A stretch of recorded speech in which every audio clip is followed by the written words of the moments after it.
Baik, kita lanjutkan. Rabbana innaka man tudkhilin nar faqad akhzaita wa ma lizzalimina min ansar.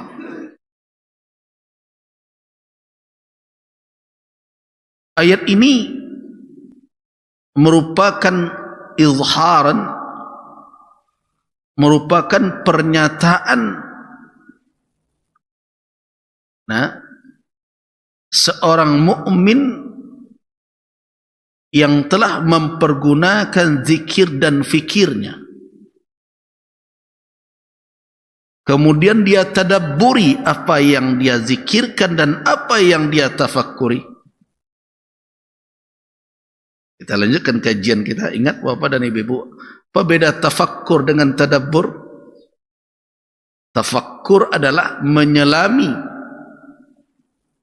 menyelami ayat sehingga bertemu dengan hakikat yang berujung nanti kepada tauhid.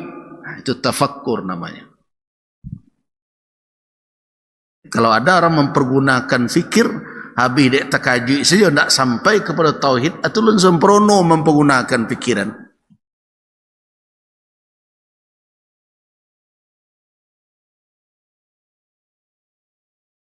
Jadi baru orang itu mempergunakan fikir secara totalitas ketika dia menemukan apa yang dia gali berupa ciptaan Allah Subhanahu wa taala ataupun ayat yang diturunkan sampai kepada apa? Kepada mentauhidkan Allah Subhanahu. Kan itu terakhir. Ulul albab itu setelah dia bertafakkur, dapat dia kesimpulan, ma khalaqta hadza batila, engkau tidak ciptakan ini secara batil, bukan main-main, bukan tidak ada tujuan, ada maksud di balik itu. Nah, apa ujung dari hikmah yang ditangkap oleh orang yang bertafakkur? Subhanak, maha suci engkau ya Allah.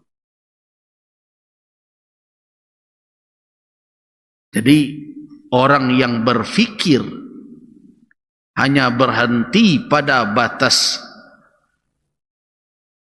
penemuannya terhadap hakikat dari ayat itu, tapi tidak sampai kepada mentauhidkan Allah, itu sebenarnya belum lagi melakukan tafakkur secara maksimal.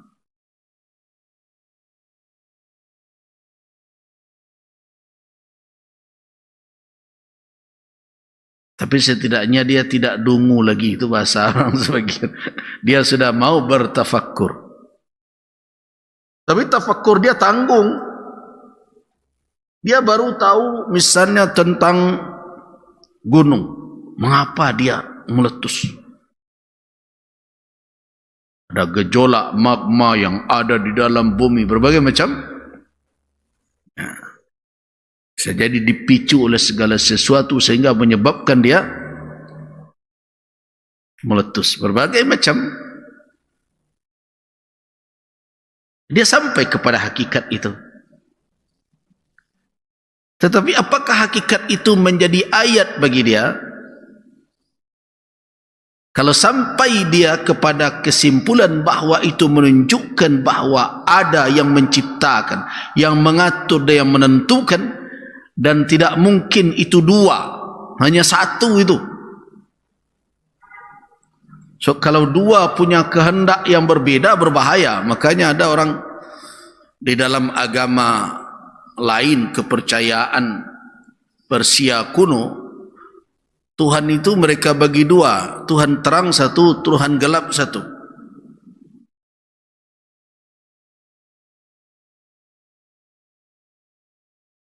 Nah, tarik menariklah dua Tuhan ini,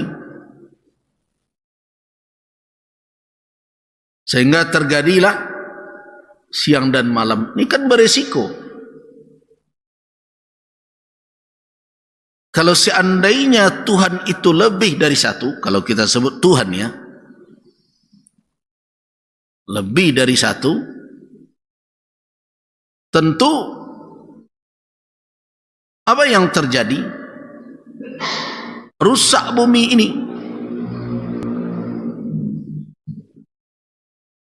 Itu yang dikatakan oleh Allah Subhanahu wa taala. Perhatikan dalam suratul Anbiya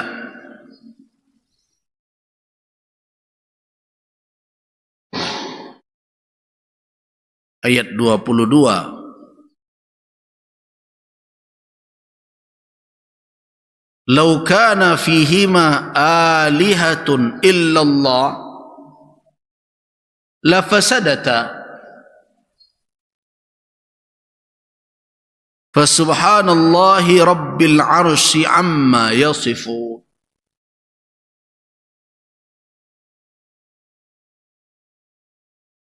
Kalau seandainya di langit dan bumi itu ada Tuhan-Tuhan lain selain Allah, tentu langit dan bumi itu hancur. Kenapa? Karena ada dua kekuatan yang sama kuat, sama berkuasa, menguasai satu objek, yaitu langit dan bumi. Apa yang terjadi pada bumi dan makhluk isinya ini? Berantakan. Mereka akan saling unjuk kekuatan, kan? Kata yang satu inginnya begini, satu lagi tidak ingin begitu. Karena masing-masing sama-sama punya kehendak, sama-sama bisa menjalankan kehendaknya, beradu dia. Itu yang sering terjadi dalam keyakinan agama lain. Tuhan sesama Tuhan berperang. Yang terniayo siapa? Manusia. Manusia korban pertengkaran para Tuhan mereka. Nah, yang seperti itu kan tidak bisa ditemui atau dibenarkan oleh nalar. Tidak ada nalar bisa menemukan kebenaran itu. Mustahil itu. Ya kalau satu kalah, berarti yang kalah bukan Tuhan jadinya. Masa Tuhan kalah? Tuhan tidak pernah kalah.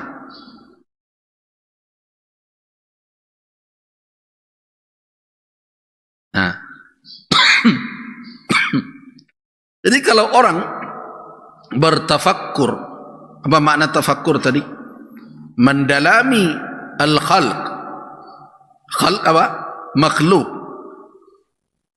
Ciptaan Allah Subhanahu wa taala, ayat yang tercipta ini, dan dia dalami kalam Allah sampai dia kepada apa? Kepada hakikat dari penciptaan, sampai dia kepada maksud hakiki dari kalam. Kalau hanya sebatas itu saja, belum sampai dia kepada subhanak, kepada maha suci Allah, jadi belum sampai dia kepada tauhid. Nah, itu namanya tafakkur naqis namanya. Tafakkur tangguang namanya itu.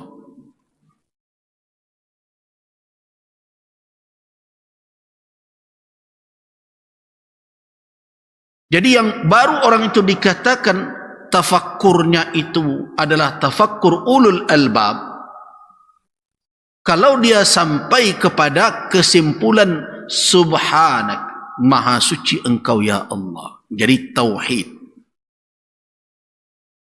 Itu tafakkur.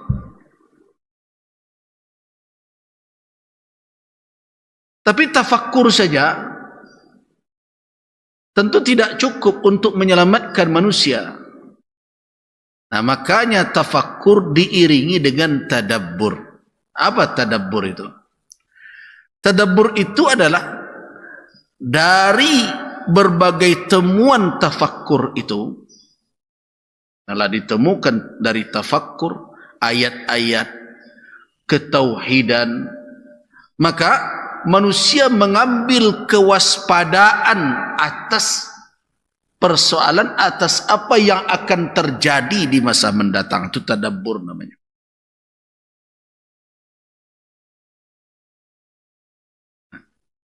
Bagaimana mencontohkan secara sederhana? Ini misal saja ada orang tidak tahu dengan apa itu harimau. Ya. Disuruh dia bertafakkur, dia perhatikan harimau di dalam kandang berjeruji besi dan pakai kaca tebal. Dia lihat awal masuk harimau itu mengaum, dia membuka mulutnya. Orang yang pertama melihat, karena belum kenal apa-apa, dia kira, oh dia mau bercanda barangkali. Tiba-tiba dimasukkan kambing ke dalam sebagai santapannya. Dia kejar, dia tangkap. Ya. Dia bunuh, kemudian disantapnya. Nah, kemudian orang yang memperhatikan tadi, oh berarti ini binatang ini buas. Dia memakan daging.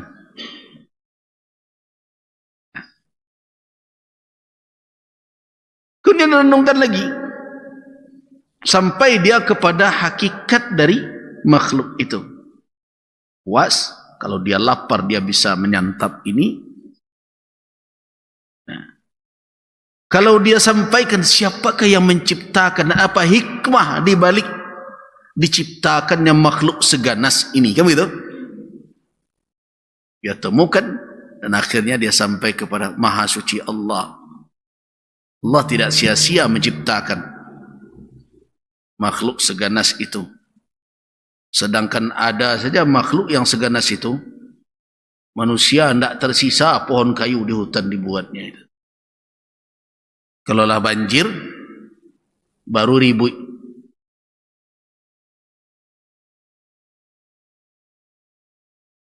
Nah, setelah dia dapat itu, apa yang akan dia lakukan lagi oleh manusia? Tadabbur. Kalau beginilah tipe harimau ini, seperti ini karakternya, begini keganasannya.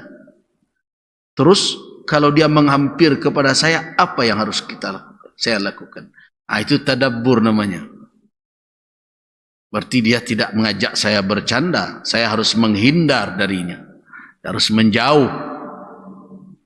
Nah, ketika dia mendapatkan kesimpulan itu dan bersikap ketika harimau lepas dia bersembunyi atau menghindar atau mengambil langkah untuk menyelamatkan diri, itu pertanda dia sampai kepada tadabbur. Nah, begitulah orang ketika memahami ayat-ayat Allah, baik ayat yang tercipta maupun ayat yang diturunkan oleh Allah berupa kalamnya, orang yang bertadabbur akan mengambil sikap kelanjutan ke depan bagaimana, apa yang harus dia waspadai. Nah, itu orang yang bertadabbur. Nah, jadi makanya ketika dibaca ayat Allah Subhanahu wa ta'ala, sampaikan kepada tadabbur. Afala yatadabbaruna al-Qur'an am ala qulubin aqfaluha. Innal ladhina irtaddu ala adbarihim min ba'di ma tabayyana lahumul huda asyaitanu sawwala lahum wa amla lahum. Di orang yang mentadabburi Al-Quranul Karim akan memiliki sikap kewaspadaan pada dirinya untuk jangan sampai jatuh kepada hal-hal yang telah diperingatkan oleh Al-Quran. Orang yang mentadabburi Al-Quran akan waspada terhadap dirinya, jangan sampai melanggar apa yang telah diperingatkan Al-Quran. Dan orang yang mentadabburi Al-Quran akan bisa mendorong dirinya untuk menjawab segala permintaan yang ada di dalam Al-Quran. Itu baru mentadabburi itu. Bukan sekadar membaca. Kau indah Al-Quran mengeceni kau salah, tapi bakal kau juga. Itu tak tadabbur. Kata Al-Quran lurus-luruslah kamu. Itu kau belok-belok je. Itu tidak tadabbur.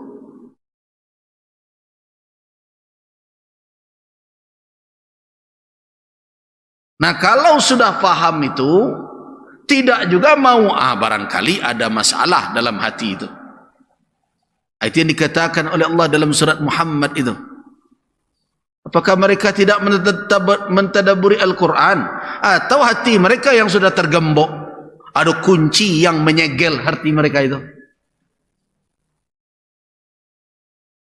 Orang yang mentadabburi Al-Quran, dia tahu setelah itu apa yang akan dia lakukan. Itu tadabbur namanya. Kalau tafakkur, dia tahu hakikat sesuatu.